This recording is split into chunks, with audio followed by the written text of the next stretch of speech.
Very good. Very good. Okay, welcome back, everybody. We'll start up in a second. I'm going to share my source sheet in a minute, but one quick question for a start. I'm sure you're all familiar with the problem of how many Isaiahs there are. One Isaiah or two Isaiahs. Just want to check if are people familiar with the question? Now, why does that Yeah, seem to be a question between frum people and non-frum people? Now, in because yeshiva shul, what are they going to tell you?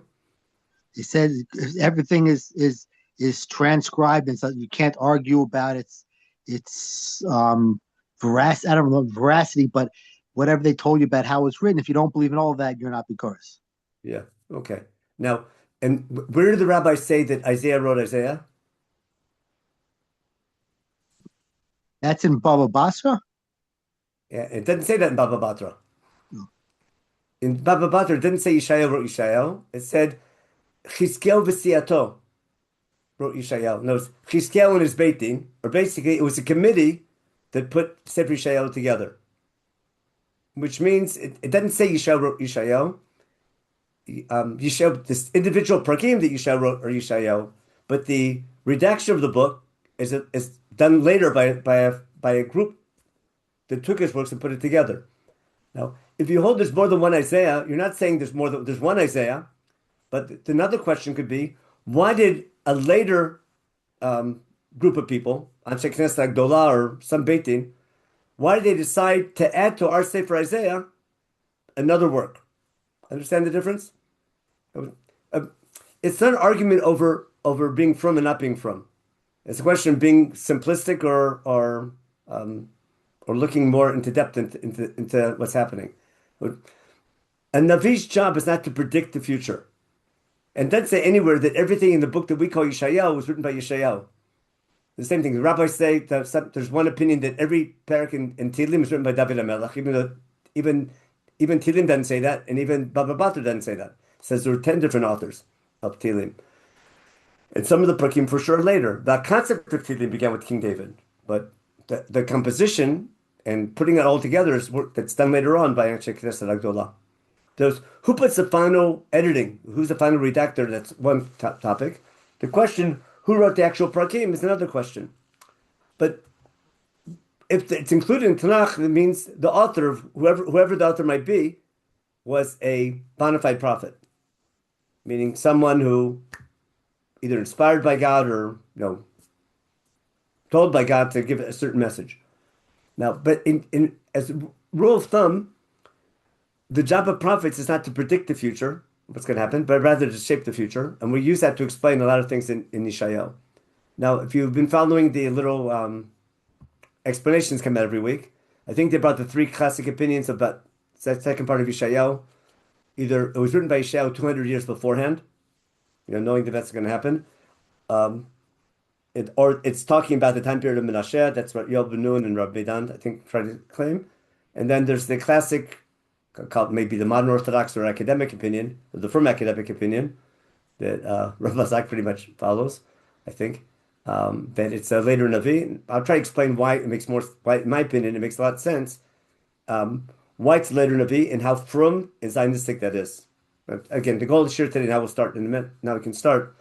I want to show you today that it's got nothing to do with how frum you are, or how much you believe in God. The question is how you understand Navi.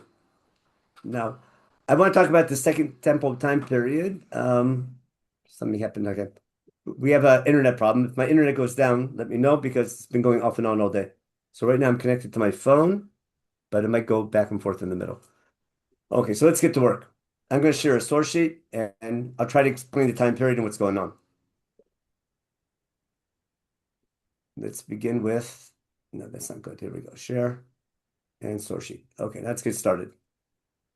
Just a quick outline again of Yeshayahu, what we have so far. The first 12 chapters is our classic Isaiah. That's rebuking Am Yisrael, why the Shekhinah is leaving, and why basically how God is allowing Ashur to punish us. It was the time period of Yeshayahu, from Uzziel until Chizkiel. We talked about that in detail the last two times. We reach a high point in Jewish history in the reign of Uzziel and Yerovam, the second Yerovam, and things are great. And the country is like, it could be Achrit Hayamim, it could be Yemot HaMashiach. And because of our corrupt society, God gets angry and warns us for decades. We don't listen. And our punishment for our corrupt society, even though we're relatively religious, is God allowing Ashur to come and punish us. Even Chizkiyahu's reform is not enough to stop that punishment. And we're almost wiped out. Yerushalayim is saved to the last minute. That takes us through Chizkiyahu's time period. And that's the first 12 chapters, with the ending chapter 11 and 12 of what's called Melech HaMashiach, to those proud come out of the trunk that was cut off of the house of David, and he'll be a king doing Mishpat and Tzedakah, and that'll bring Yeshua. Remember, in Tzion b'Mishpat Tefedev v'Shabbat b'Tzedakah, that was the bottom line of the first chapter as well. Then we had 13 through 23 with the rebuke of the nations. We talked about Masot last week, what they were about. Then we had the complicated poetic parts of Isaiah, which all, again, talk about future redemption as well, but they're standalone as a unit. Then my claim is classic Isaiah ends here with these three sections, A, B, and C, through chapter 35. Chapter 36 is an historical appendix about how God's promise of redemption in the time of Chizkiyahu finally came true. That's what God promised Isaiah. But Isaiah promised Chizkiyahu that Jerusalem will be saved. Actually came true, and God came and saved his people. And basically, it's fulfilling what God already said in the end of chapter 10 and 11, that Ashur will be stopped at the last minute. That's called Odayim Benov Lamod at the end of chapter 10, the Haftarah of Yom Ha'atzmaut. Let me just show you that real fast. Remember where's chapter 10 in Isaiah? Give me a second. Isaiah chapter 10. That's the wrong book. We read this on Yom Ha'atzmaut for a good reason. We explain how bad we are. That's the lack of social justice in the time of Isaiah, that he's allowing Ashur to come and punish us. And God's sending Ashur to wipe us out. But he's no tzaddik himself. He's just doing it for his own reasons, and I'm going to punish him later on for what he did wrong. And then, therefore, God's going to go. Therefore, God's going to send a punishment. He'll finally save Israel. And then, then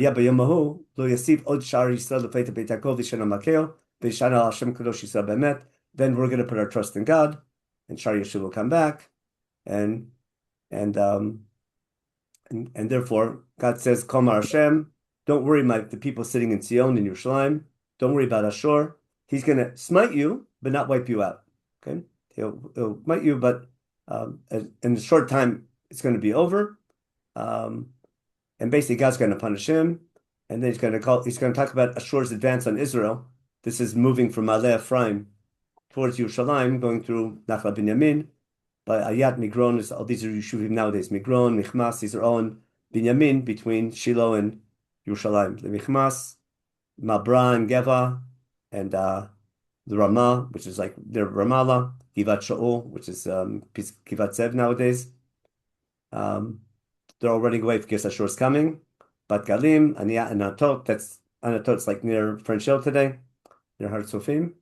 And Odayim Benov Lamod, Ashur's army is going to go up to Nov, which is basically Har Tzofim today, or French Hill. He'll wave his hand looking at Har Bayit. Ashur's going to get up to north of Har Bayit, and then God's going to come and punish him. And he's going to cut off the Hadi, and then he talks about what will bring redemption. That was the Choter Megezi Yishai, and Ruach Hashem, Ruach Chochmah Binah, Ruach Yirat Hashem, and who do v'shafat b'tzedek dalim v'ochech b'shor lan ve'aretz. That's Yemot HaMashiach, or that's Melech HaMashiach. The Yeshayahu was hoping for, that should have been Chizkiyahu. He had tzedek yizor motnav, emunah yizor chalatzav, all the famous nevuot of chapter 11. So what I want to claim is, this is the final. This in the couple lines in chapter 12 ends the whole section of Isaiah. There's the rebuke of Am Yisrael and why he allowed Ashur to come over. As an appendix to all that, I'm sorry. Let me go back to that ends chapter 12. If I go back to the outline we had, so that's the first 12 chapters. How Ashur is going to punish the other nations as well. It's going to be over here, and how Israel will be saved among those. Those are the Masaot.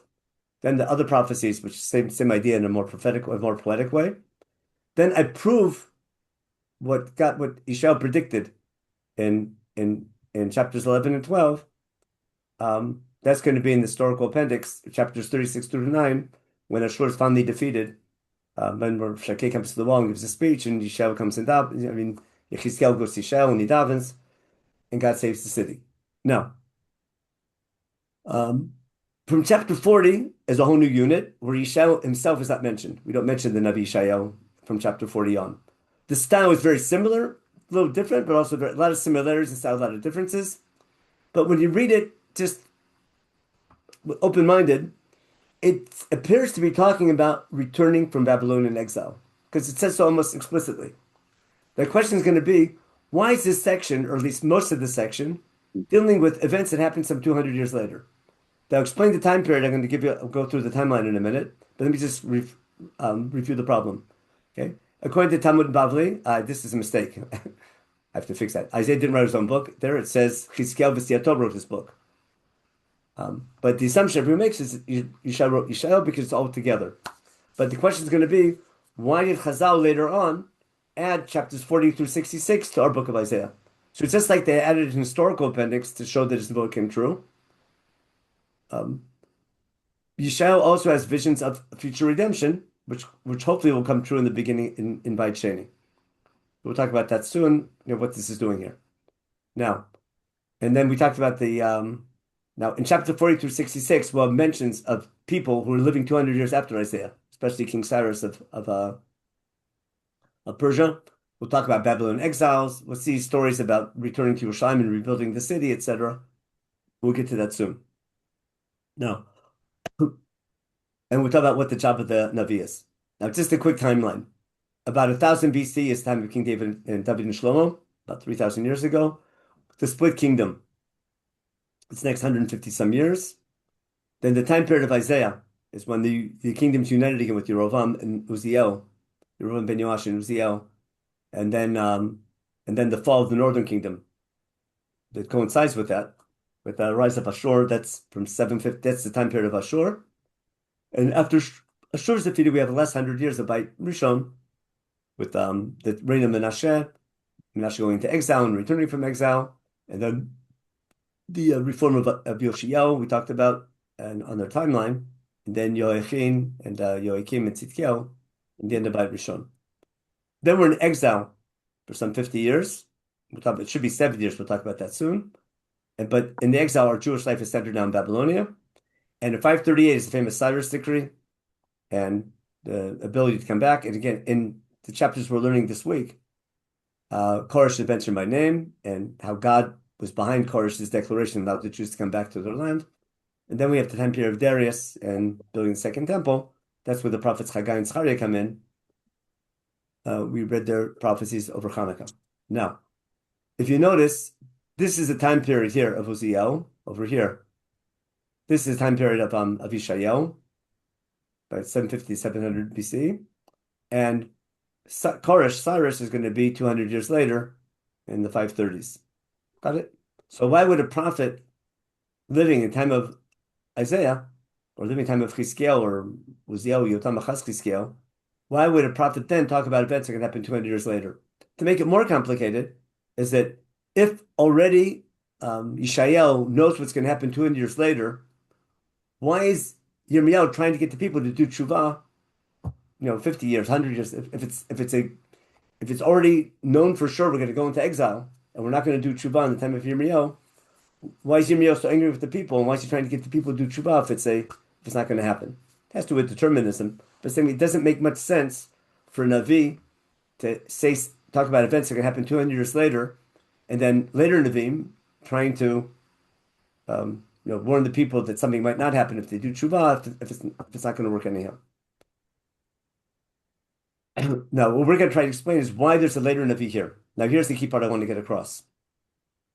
The Koresh that Yeshayahu, chapter 44 and 45, seems to be talking about is the one that's the beginning of the book of Ezra. In the first year of Koresh, king of Paras, it's Yirmiyahu predicted. We'll see what Yirmiyahu's prediction is in a minute. God inspired Koresh to make his famous declaration, allowing all the Jews in the Babylonian Empire to return to Yerushalayim and build the temple, and those who don't go to send money. That's the beginning of the book of Ezra. Now, let me stop for a second. From what you remember, who are the prophets of the Second Temple period? Who are the famous prophets that are explicitly written in the Second Temple period? Rough. Meaning Anshe Knesset Gdola? No, prophets. Who are the prophets who are for sure giving prophecies during the time of Beit Sheni? Haggai. The Haggai. Yeah, Haggai and Zechariah. Haggai and Zechariah explicitly. Haggai is year 2 of Daryavesh. Haggai is 2 chapters. They're all in the second year of Daryavesh. Zechariah is 14. Is the first 8 chapters at least are in year 2 and year 8 of year 2 and year 4 of Daryavesh. Those are explicit. Malachi logically is Beit Sheni, but there's no exact date. But we know for sure Haggai and Zechariah are giving prophecies during the second year of Daryavesh, and the 4th year of Daryavesh, as the second temple was being constructed and built and finished. Now, they never mention anything from the time of Koresh. Here's what I'm going to explain to you. Why there needs to be a Navi in the time of Koresh. I'm going to explain something really important. I want to show you that there needs to be a Navi in Babylonia in the time of Koresh, explaining to the people that Koresh's declaration is not Koresh, it's God. That's all I need to explain today. I need to give a logical reason why there's a need for a prophet in the time period of Koresh in Babylonia to tell the people it's time to go back home. To do that, I need to understand Yirmiyahu. So I'm going to take a quick break to jump ahead to Yirmiyahu, the famous news of Yirmiyahu, to explain how this explains what's the second part of Yeshayahu. Now, from what you remember, what did Yirmiyahu predict about exile?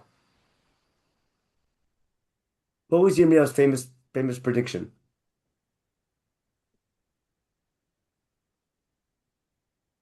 Anyone remember? Say it. 70 years. What would be 70 years of what? There were 3 dates. The 70 days of. Explain me clearly. Explain me exactly what you mean by 70 years. There were 70 years that 70 years of the Bavel is going to be ruling, and there's 70 years of the Beis HaMikdash is supposed to be destroyed, if I remember correctly. Okay, so I'll explain what you said and try to clarify. Yirmiyahu never said the temple has to be destroyed. And Yirmiyahu never said we have to be in exile.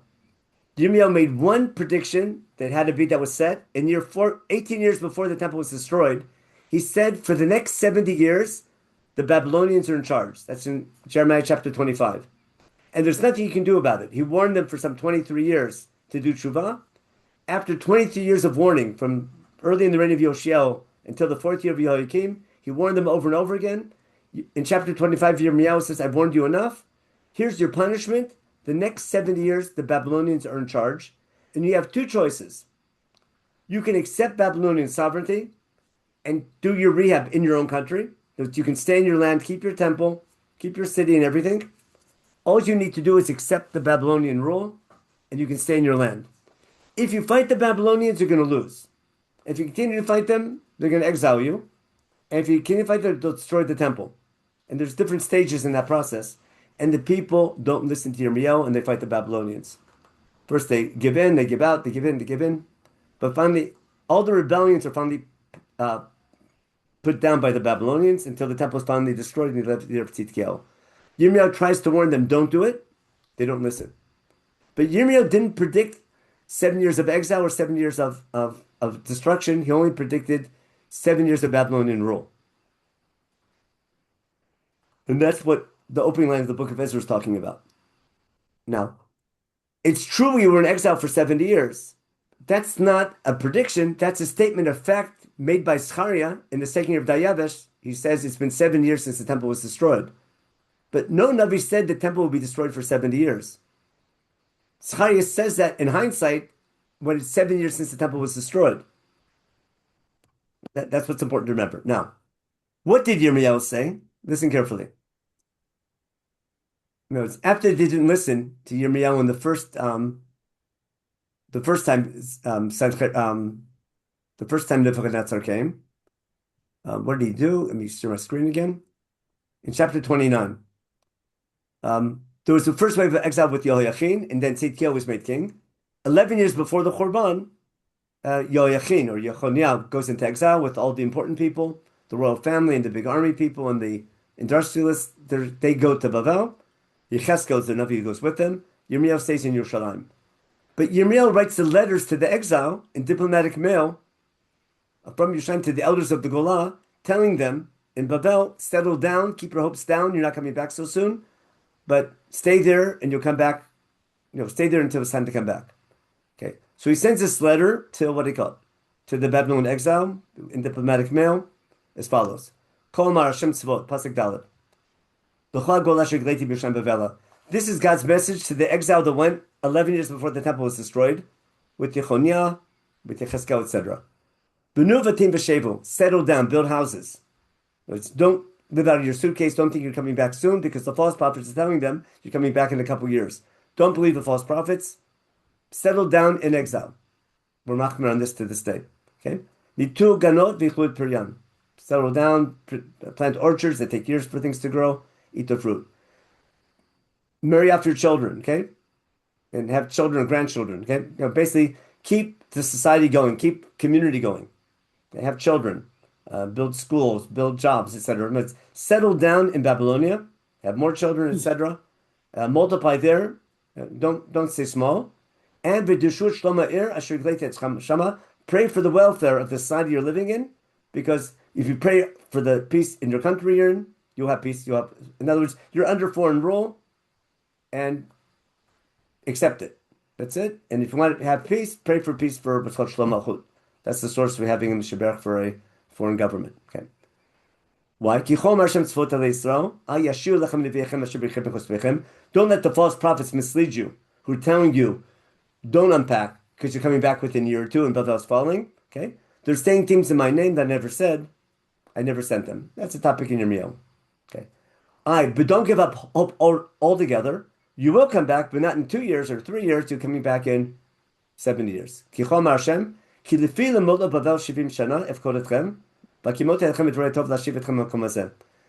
Only after 70 years, but when the 7 years we'll see are fulfilled, we'll see what 7 years these are in a minute.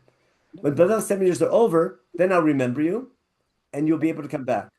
Now, these are the 7 years of Babylonian rule. He's saying, for the 7 years of Babylonian rule, you're in exile. Those who went to exile, you're still there. Nothing you can do about it. Okay? Because I know what I'm doing. I'm doing this for your own good. You think this is bad. This is good because you guys are the future of the people. Okay. Now, listen carefully. What happens when the 7 years are over? When Babel will fall after 70 years of Babylonian rule, okay, what do you need to do? Up until then, you can't come back. But when Babel falls, there can be an opportunity to come back, but it's a two-way street. What do you need to do? Ukratem oti v'alachtem. Call out to me, and you'll come. V'itpalatem alai, pray to me, and I'll listen to you. Ubikashtem oti mtzatem, look for me, and you'll find me. Ki tirushini b'chol levavchem. V'nimtzeti lechem num Hashem. I'll be there for you. I'll bring your exiles back. V'shati tzvutchem. I'll gather you from the nations. V'kapetz atchem mikol amim asher yidachti etchem shama. V'ashivu etchem ha'makom asher yigleiti etchem misham. Got it? Yirmiyahu is saying, not you will come back after 7 years. You can come back if you're ready to come back, if you want to come back. In fact, if you want to see a beautiful prayer by Daniel, I think it's in Daniel chapter 9 or chapter 10. I'll find it in a second. Open up the long Tanakh, Leviticus. Now we want Daniel.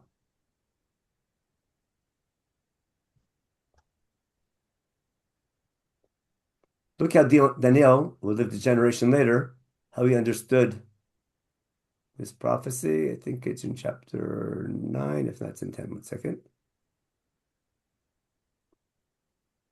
Okay, here. It's in chapter 9. This is Darius. This is still, this is a year before Koresh. The first year of Darius ben Achashverosh from Zer Madai. This is before the Persians take over. This is still Madai. Okay? Again, Bishat Techat Lamocho, Ani Daniel Binoti Basfarim, Mispar Shalim Asher Haidvar Shem of Yirmiyahu Navi, the Mot Chavot Yerushalayim Shivim Shana. He was also trying to calculate these 70 years, but he knows Yirmiyahu is saying you have to pray to return, and therefore, Vetnai Panai I turn my face to Hashem, the God. He's praying, he's fasting, etc. Bet palal Hashem, bet vada. He prays to God. He admits. He says, "Ana Hashem el gadol v'norah, Hashem b'chesed, etc." Chatanu, avinu, pashanu. He says, "We've done tshuva. We didn't listen to you." L'chashem etzedakah. We quote this in davening. You were right in our exile. We were wrong. We got what we deserved, but we recognize that. We didn't listen to you. He goes on. And what you did is what we deserved. He goes this whole thing. He does this vidui. And now, Hashem Elkeinu, the nation you took out of Egypt with your great hand, we've sinned. We recognize our sins, but Yerushalayim now is in shambles, etc. Listen to our prayer. And we say this every month. We'll say this tomorrow morning. Oh, not tomorrow, tomorrow's Rosh Chodesh, but most Mondays and Thursdays. Hashem Shema, Hashem Slacha, Hashem Akshiva. Okay, L'mancha Hashem, Kishim Chanekra L'Chav HaMecha. And he's praying, and then Malach comes in, answers his prayer. But what do we see? Daniel understood what Yirmiyahu said, and now he sees that Babel is falling, and Babylon rule is finally ending. Maybe it's time to come back.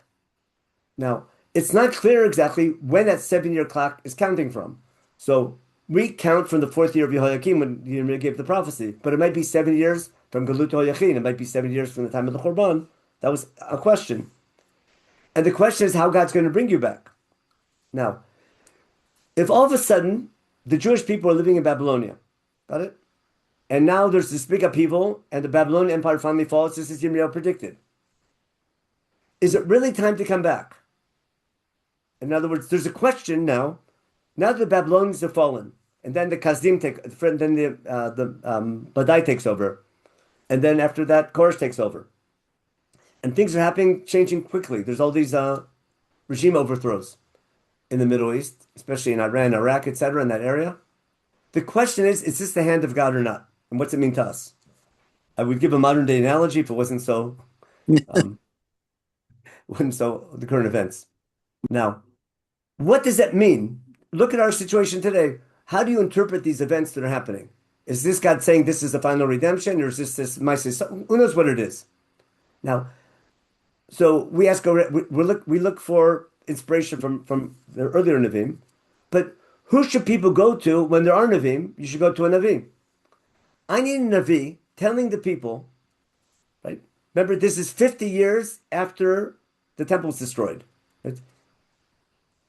7 years have not passed since the temple was destroyed. 18 years later, no, this is 52 years after the temple was destroyed. It's about 7 years after the Babylonians came into power. It's unclear the 7 years of Babylonian rule, what's that referring to? Now, and even after the 7 years are over, God says, I'll bring you back when you're ready. If you're ready, I can bring you back, but you have to be ready. If there's this big historical event of this Persian king who gives his famous Cyrus decree, and if you know the Cyrus decree, he doesn't talk about our God, he talks about Marduk. He doesn't only give the Jews the right to return to their land. He changes his policy. Remember, the Assyrians and later the Babylonians, their policy was, when they conquered a country, they exiled the inhabitants. They didn't kill all the inhabitants, because dead people don't pay taxes. They exiled the troublemakers. And sometimes they move populations away to keep them on their toes, so they won't rebel. So the overall method of all these great conquerors of Ashur and then later Babel was to exile people from the countries they conquered. Now, people hated that. And they kept, in their exile, though, kept their ethnic identities. Koresh's big chiddush is that he's changing this policy, and he allows all the ethnic groups that were exiled by the Babylonians and beforehand by the Assyrians, go back to your homelands, build your temples, pray to your gods. You can have autonomy, just be good Persian citizens. And that policy was tremendous. It worked and made Persia the greatest empire ever. Way better. They were a bigger empire than the Babylonians or the Assyrians. Before they were great. Persians were the greatest. Then came Alexander the Great, who was even better. But this policy of Persia was logical for political reasons. Koresh himself, as we'll see in Yeshayahu, doesn't say it in the name of our God. He just says it in the name of his God. He believes in all these other gods. The question is Koresh a pawn in the hand of our God? And I need I need someone telling the Jewish people, even though Koresh is doing it for his own political reasons and has his own different set of gods, that's not Koresh, that's our God. And I need a Navi telling the people 50 years since the temple was destroyed, 7 years since the beginning of their exile, or like 65 years afterwards, it's time to return. And Koresh's declaration is really God. I need a Navi for that. Understand my point? That's the point I'm trying to make. That requires a Navi. Now, You know the name of somebody who's going to be in charge in 100 years from now? No, I need a Navi in real time. Okay. I need a Navi during the time of Koresh to tell the people that Koresh is sent by God. It's not by chance. And God is calling you through the agency of Koresh to return home. You've suffered enough for your sins. I don't need a Navi making a prediction what's going to happen hundreds of years from now. I need a Navi in real time saying current events is God talking to you through history. That's the famous thing. When God says, I'll bring you back, how does he bring you back? When God said, I'll exile you, how did he exile you? Through the agency of Ashur and Bavel. How does he bring you back? Through the agency of Persia. Understand? Because when God says he'll do something, as we saw, maybe Horesh or Shevet Api, just like God brought other enemies, our enemies, to fulfill his will in punishing us and kicking us out, to bring along exile, he'll bring foreign powers to bring us back through natural events. So what I'm getting at, Chagai and Zechariah are Nevi'im in the time period, but we don't find them giving Nevuot in the time of Koresh. We only find their Nevuot 20 years later during the reign of Dariavish. But there needs to be a Navi in Babylonia with the people, telling the people that it's time to go back and that Koresh's declaration is God. So I think logically there needs to be a Navi. And then I find Isaiah chapters 40 through the late 50s, and that's what he's screaming. He's screaming, Koresh is my Mashiach. I sent Koresh. He doesn't know who I am, but I'm sending him. And you can be comforted. It's time to come back. The hills are calling for you to return. In light of that, read Isaiah starting from chapter 40, and it makes perfect sense. And now also what I'm doing, I will show you. I'll take select quotes starting from chapter 40 in Isaiah, trying to fit in this time period. Again, put yourself in the predicament. You're a member of the Jewish people. There's been this big upheaval in Persia, in Babylonia. The Babylonians have fallen to this new Persian king. His name is Koresh. He's changed his policy. There's an opportunity to return. Is this God telling us it's time to return? Should we make that big journey, pick up and leave Babylonia and go back to our land? Or not? Is it over? That requires a Navi. And if I read Isaiah from chapter 40, it's exactly the Navi I'm looking for. And it explains why some people make Aliyah. It also explains why not everyone did make Aliyah, because it shows the fact that not everyone made Aliyah shows it wasn't so obvious to them that God wants them to come back. And with the Navi arguing his point vehemently that it is time to come back, and these events are from God, even though Koresh himself doesn't say it's from God. Now let's go through just a couple lines in Isaiah just to show it to you. Okay, here we are. So this was the here. Nachmu nachmu ami yomar Hashem. Okay, let's be comforted. Not what will happen 7 years from now, but rather be comforted now in real time. Why? You speak to the hearts of the people about Yerushalayim. Call out to it. Listen carefully. Ki malat tzva'a ki nirtzavuna ki lacham yad Hashem kifam machatev. You paid your full price already. In other words, you paid your debt. In fact, you were punished twice as much as you should have been. And therefore, there's a voice coming from the desert saying, open the way for God, okay? Straighten the land, etc. And from high mountains up, we're calling out from Zion, lift up your noise. Imri larei udayin Elohechem. Tell the barren hills, cities of Judea that were destroyed, your God is coming back. Okay? And just like God is like a shepherd. Just like a shepherd watches his sheep, that's how God's going to watch us, etc. Now, we see that the people aren't ready for this, because we see now later in chapter 40, what is Am Yisrael saying? Lama tamar Yaakov, Taber Yisrael, Nisra darki me'Hashem yelad mishpati yavor. The people are saying God doesn't watch us, doesn't care about us anymore. He forgot us. The people think we've been forgotten by God. Okay? And then he has to go and explain to the people, no, God still cares about you. He created everything and he'll give you strength. That was the famous Noten Lev Koach. And he goes on and on in chapter 41 is the best example. It says someone is arousing this from the east, okay, calling him with righteousness, okay, and he's going to make nations fall in front of him. We'll see the beginning of chapter 41 is referring to Koresh, not by name, but it'll be specific later in chapter 44. Now, the best part is 40. This is Haftarah for I forgot which week this is, but it's maybe it's Lechacha, but I'm not sure. But Mem Aleph, it goes like this. Mem Aleph Chet. V'ata Yisra Abdi Yaakov asher b'charticha. Israel, you're still my employee. You're still working for me. You're still Brit Sinai is still intact. Zar v'ma'avai avi. Asher sekticha miksot haaretz metzei lekaraticha. V'amar lecha Abdi ata b'charticha v'lo masticha. What am I telling you?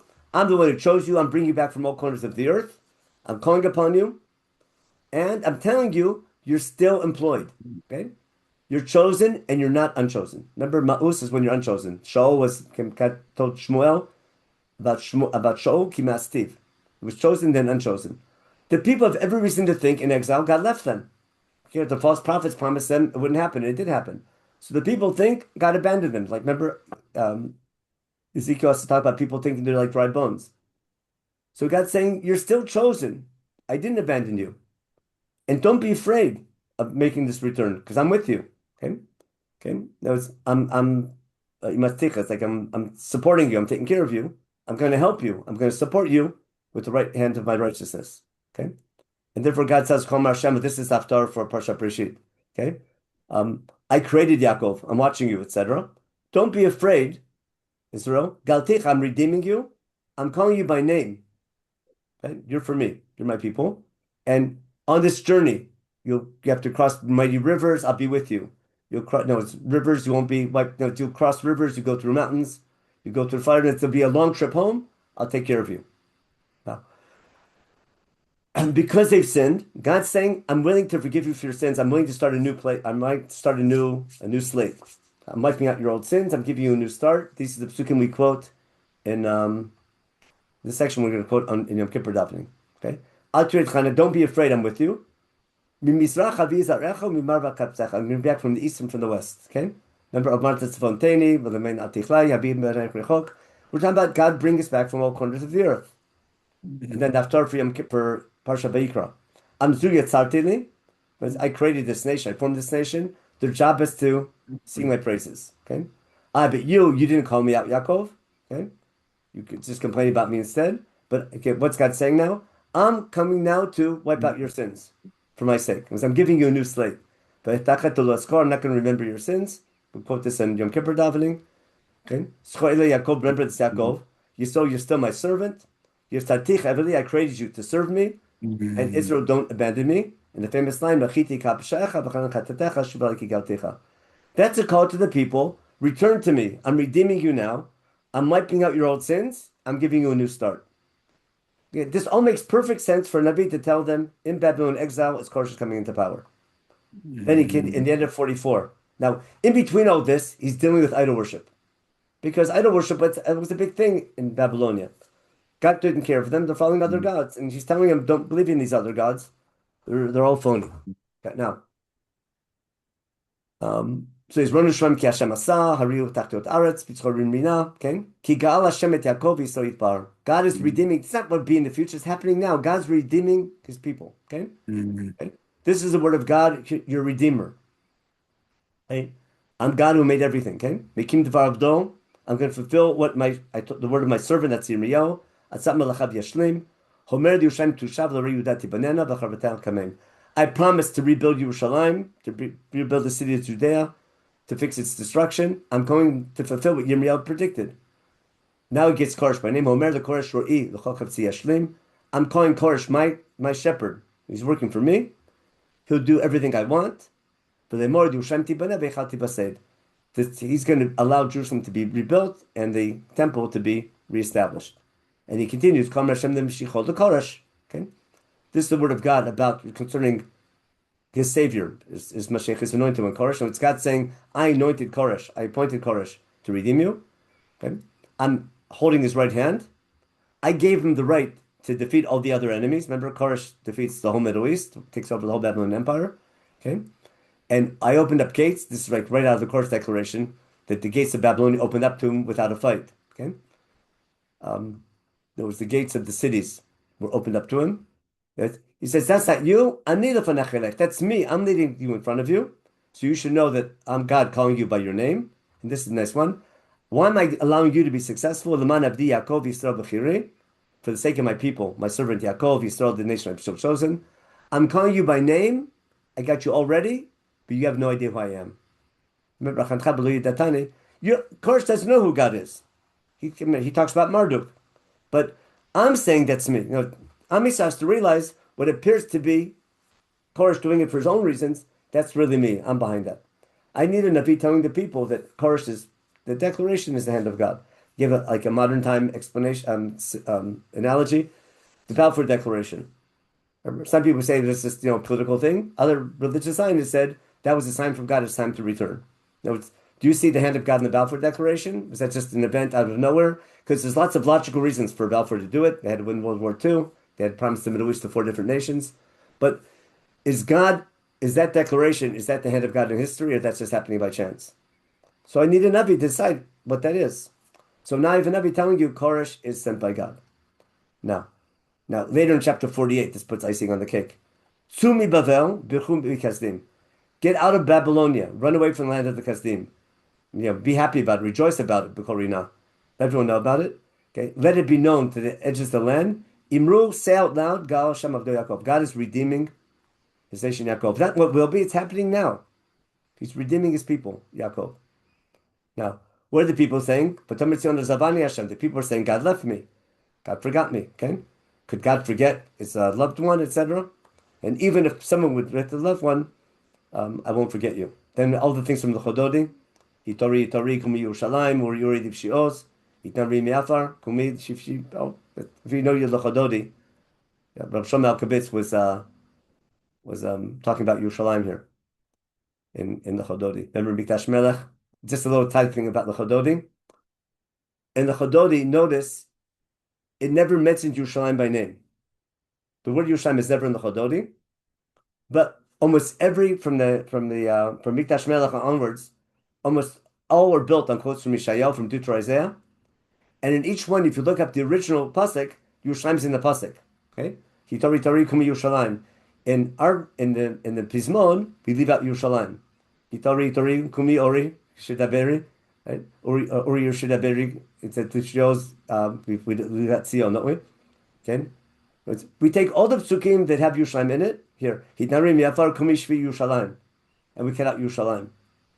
You notice that? Now, the academics would tell you this was a political jab against the rabbis in Jerusalem who didn't agree with the rabbis in Tzfat starting the smicha over. You know the whole thing in Tzfat about the smicha controversy? Rabbi Yehuda Berav reinstituted smicha. That's how the Shulchan Aruch got smicha.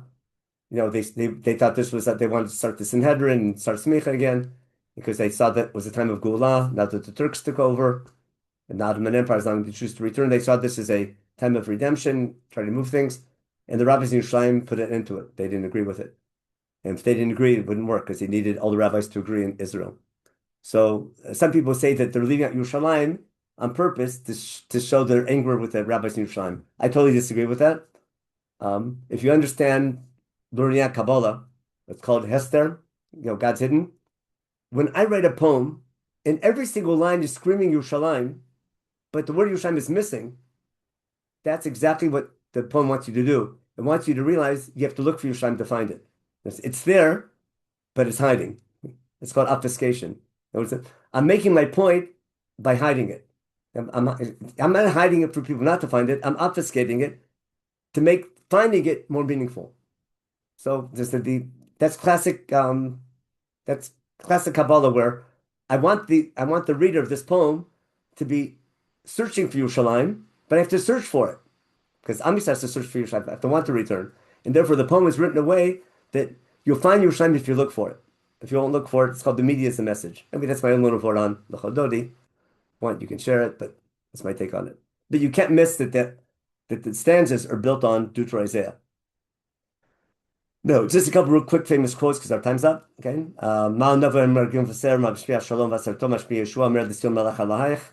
God's coming back. Got that. Kol Sefayach Mesukol Yachtav Reinu. Why? Ki Ein Bain Yeru B'Shuv Hashem Tzion. Pitzranu Chovet Yerushalayim. Ki Nicham Hashem Mel V'Kal Yerushalayim. Chasav, this is, remember, the last stanza of Mos Sur.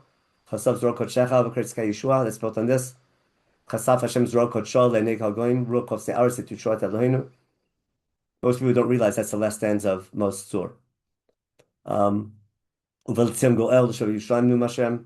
But you notice God made a brit with us, and therefore will bring us back. Kumiyor Kival Rech, Kvod Hashem Alek Zarach. See, all these lines they're all famous. If you put all these nevuot during the time of Koresh, they're super meaningful, and they're giving a real strong message. It's time to come home. And therefore, I think it just makes so much sense, and it's so, not only from it, it's super Zionistic. I hope you got my point when I'm making this a Zionistic share. Because God talks to historical events. Now, redemption is a two-way street. God does his side, we have to do our side. Redemption means it can be, not, people who don't believe in redemption, God left us, there's no more covenant. We hold, the covenant is always there. The covenant can never be, I told you, we're in a Catholic marriage with God. The covenant can't be broken, but we can be sleeping on the couch. Meaning, we're always married, we have this covenant with God, but one day it'll get back together again. How long it'll take depends on us and depends on God. But God can redeem us, and sometimes he gives us opportunities of redemption. We have to live up to it. So when you see the hand of God in history and see a process of redemption, that's not saying for sure it is redemption. It means it can be redemption, but you have to act accordingly and be worthy of redemption. That's what Zechariah says later on. Now, all the Nevi'im who take this, once Israel comes back to its land, remember they come back and the temple doesn't get off the ground and things fall apart, and people are wondering, did they do the right thing or not? Haggai and Zechariah, 20 years later, put the pieces back together and get the temple built and re-inspire the people. That'd be that olden vote of Hanukkah. That lead to the temple being groundbreaking on the temple in Hanukkah in chapter 2 and chapter 1 and 2 in Haggai and in Zechariah in the first 6 chapters. But 20 years earlier, I need a Navi telling the people it's time to come back, and Koresh is the hand of God, even though he didn't say it explicitly. Now, the first line of Zechariah, the first line of Ezra says, in hindsight, that wasn't Koresh, that was God. Hey, Hashem et Koresh, Ruach Koresh. Now, Koresh didn't say in his own words, Kol Amar Hashem. Okay? The Navi is saying, putting the words into Koresh's mouth. He says, Hey, Hashem et Koresh. God was behind those events. That's the opening line of Ezra. He's not quoting from the Sarah cylinder, he's quoting what the cylinder should mean to us when we see it. But the Nevi'im are telling you how to look at the hand of God in history. And therefore, knowing that redemption can be, and God is calling upon his people, it's time to return, and giving us, signs of return, and wants to bring us back, but we have to do our side, but know not to give up. That's why putting these chapters of Isaiah in real time are super meaningful, especially nowadays. Now, that brings up the question, wait a second, let me check the chat real fast. If no for Sofim, I'm not sure about the Hebrew, but no for no would make sense. No, okay. When's the Purim story? Okay, the Purim story for sure is after Koresh. According to everyone, it's after Koresh. Is it after Dayavesh? That's our class on Hanukkah. But for sure, Purim story for sure is after Koresh. And that's it. It's almost, if you read the Megillah and through the lens of Deuteronomy, Isaiah and Haggai and Zechariah, God is, we had a chance to return and we didn't, and we were almost wiped out. But that's a question how you read Megillah Esther as a satirical we call it commentary or rebuke of the Jews for not returning under Koresh and Daryavesh, but that's a class on Megillah. Okay, so okay, put a tag on Yirmiyah, very good, Yirmiyah, okay. Why isn't the name, okay. Now comes Arlene's question is the end of the share. So why doesn't this get its own book? So I'll give you a quick answer. You don't show your dirty laundry. Got my point? You put your laundry in the hamper? It's a terrible example. Meaning, this should have been its own book, correct? What happened? Beit Sheni failed.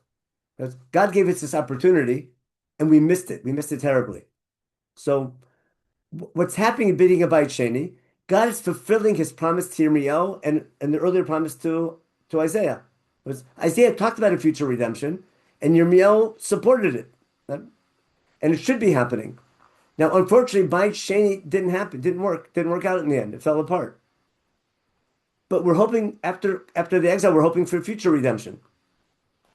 So if we made its own book, we would look really bad. If Am Yisrael didn't answer this call of what I call Deutero Isaiah, okay? If this was its own book, it would look really, really bad on the Jewish people. So we basically, the rabbis isolated it and said it could have happened in the Second Temple period, but it didn't. And therefore, we're saving it for future redemption. So I leave it anonymous. I leave it almost timeless. And therefore, it becomes Shifet and Nechamta. In other words, we read it after Tisha B'Av every year. Because we're hoping it'll happen again, and it can happen again. If we get the message of Isaiah chapter 1, remember, of what we need to do to be deserving of redemption. Remember, the book takes on tremendous meaning because it promises future redemption even after the second Korban. So in our tradition, we took those books, right? We tacked on all these extra chapters about future redemption, and we attached it to the original Isaiah. It's like an epilogue or an appendix to Isaiah. Just like I have an historical appendix, I have a future appendix of how his Nebuot came true, but can also come true again. So for thematic reasons, for educational reasons, the rabbis keep it anonymous and attach it to our Isaiah. But that's an editorial change, but it's more Nebuah than anything. It's much more meaningful than a Navi predicting events 200 years before they happen, because he's got magical insight. And that's determinism. It just ruins Bechera Chavshit. If it's Navi in real time, it's a guide about how we act in times of redemption, how not to give up hope in times of exile, and when redemption begins, how we have to see God's hand in redemption and do our part that comes with it to be worthy of redemption. Knowing that God's redeeming doesn't mean it will be redemption, it means it can be redemption. We have to be worthy of redemption. So I just think from my point of view, for Zionistic point of view, and from a Frum point of view, I think putting Deutero Isaiah in the beginning of Bayit Sheni, it fits in the pshat perfectly. Much better than everything else is just fetching. It could be. I'm not saying they're wrong, the other approaches. I'm just saying, why? It's so beautiful. Just leave it where it is. Leave it in the beginning of the Second Temple period. It fits perfectly, and it's super meaningful. And I don't understand why people think that putting it in this time period makes it any less religious or any less meaningful. It makes it even more meaningful. When you understand Nevuah is to job is to shape history and to see the hand of God in history and call upon the people to see God's hand and act accordingly. Then Chagai and Tzchai continue. But again, Chagai and Tzchai don't get Chagai and Tzchai the Nevi'im 20 years later, taking the next step. But I don't know. I need a Navi during the time of Koresh, and that's exactly what we find in those chapters of Isaiah. Now, in this, there's some chapters that maybe were added, that happened earlier, added later, and there's definitely parallels to earlier Isaiah. There's no doubt whoever wrote this are Talmidim of Isaiah. They're like the Rav's Talmidim. The Rav, 50 years after rabbis pass away, they're still publishing books. Correct? No, it's how Talmidim of Isaiah can be publishing books and calling it Isaiah. The Rav's still writing, is still publishing books. But it means you have Talmidim who are taking the works of the Rabbeim and applying it. So Isaiah was such a great prophet, he had Talmidim. Lots of Talmidim, and they continued. And they followed his works, and they write in his style. So that's why the style is similar, using the key words from there, the key themes from there, but they're also unique in their approach. Anyway, that's my take on Deutero Isaiah. Read it, tell me if it makes sense. But it just fits very nicely with the whole side. And I apologize for my Zionism. Something to say? And Okay, you have a question, Benji? Yeah. Okay. I'm not the only person when it goes to Chutz La'aretz and ask my friends when they're going to make Aliyah. They say when Mashiach comes. What is the source that they're not supposed to come to Israel before Mashiach comes? Yeshayahu saying the exact opposite. You're asking the wrong. You're preaching to the choir and you're asking the wrong person. The source. Do they have a source? You have to ask them. It's more. I think it's more in the New Testament than the Old Testament. But I don't get started with the Jewish. There's a concept of Messiah, which sneaked in. There's a Christian concept of Messiah that's sort of in. I'll go back to last week's Parshat Shavua. Gula is the third cup, not the fourth cup. Understand? Gula enables. Gula is not the goal. Gula enables you to get started. The goal is not Gula. The goal isn't returning to the land of Israel. The goal is being God's nation. I can't become God's nation again unless I'm free and I have my land, I have my country. To fulfill our goal as God's people, Gula is a necessary step it enables redemption, but it's not the goal of redemption. The goal of redemption is v'lachatchem li lam v'tidchem l'Elohim. Then v'idatem ki ani Hashem Elokechem motzi etchem. And that, in light of that, God, if we understand ani Hashem Elokechem, then God will give us the land and we can stay here. But Gula, the goal is not. It's like someone's ill in the hospital. Right? You want to get healthy, but the goal is getting healthy. The goal is living life again. So when you're ill, you're not productive. So you pray to get healed, but once you're healthy, now what do you do? So you pray for a full shlema, but now what do you do? Now you need a meaningful life. So we pray for Gula, but Gula isn't the final goal. Gula is only a step on the way. And when Am Yisrael is ready to do the next step, if they know what to do with Gula, God brings Gula. Understand the idea?